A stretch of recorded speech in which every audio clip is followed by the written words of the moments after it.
இப்போ இருக்க பசங்க ரெஸ்பெக்டே இல்லை. அதாவது ஒரு நாங்கள் இவ்வளோ வருஷம் இருக்கோமேனு ஒரு கேள்வி கேட்டால் ரொம்ப கேவலமாக மனசு ரொம்ப வலிக்குது. இதை தட்டி கேட்குற இடத்துல தலைவர் இருக்கார். அவர் கேட்கணும். அவர் கேட்க சொன்னால் அவருக்காக சப்போர்ட் பண்ணுறோன்ட்டு எல்லாரையும் அவமானமாக பேசுறது. இன்றைக்கி இவ்வளோ தூரம் வந்ததுக்கு காரணம் நாங்களாம் எங்கள் யூனியனை பற்றி எவ்வளவோ சம்பாரிச்சிருக்கோம். நாங்கள் எல்லாம் ரொம்ப மன உளைச்சலில் இருக்கோம். உண்மையாகவே பயங்கர மன உளைச்சலில் இருக்கோம் சீனியர்ன்ற பேரில். இன்றைக்கி 52 வயசு ஆயிடுச்சு.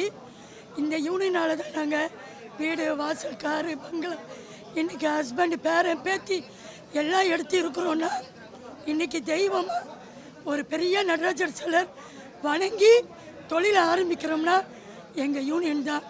தயவு செஞ்சு அதுதான் நாங்கள் நியாயம் கேட்க வருவோம். எப்படிப்பட்ட ஒரு கஷ்டமாக இருக்குது. இது ஆக்சுவலி எப்படிப்பட்ட நிர்வாகம்னா அவங்களோட தலைமை வரணும்னா நான் என்னோட பர்சனல் லைஃப்பை 20 வருஷத்துக்கு முன்னாடி நடந்த ஒரு விஷயத்த ஓட்டு கேட்கறதுக்காக யூஸ் பண்ணுறாங்க. அப்படிப்பட்ட ஒரு வேர்ஸ்ட் நிர்வாகமாக சொல்கிறேன். ஏன்னா என்னோட ஃபேமிலி மேட்ரு எனக்கான பர்சனல் விஷயத்தை அவங்க வீடியோ எடுத்து போடுறாங்க ஒருத்தரை பேச வச்சு. அவ்வளோ ஒரு பேடாக பிஹேவ் பண்ணுற நிர்வாகம். கேர்ள்ஸுக்கு ஒரு சீனியர்ஸ்னால் நாங்களாம் ஜூனியராக இருக்கும்போது ஒரு சீனியர்ஸ் வந்தால் ஒரு ரெஸ்பெக்ட் கொடுப்போம், ஒரு இது பண்ணுவோம். பட் ஆனால் இப்போ இருக்க சீனியர்ஸ்லாம் கொஞ்சம் கூட ரெஸ்பெக்ட் கிடையாது. இப்போ கூட நான் எங்கள் சீனியர்ஸை மதிக்கிறேன்.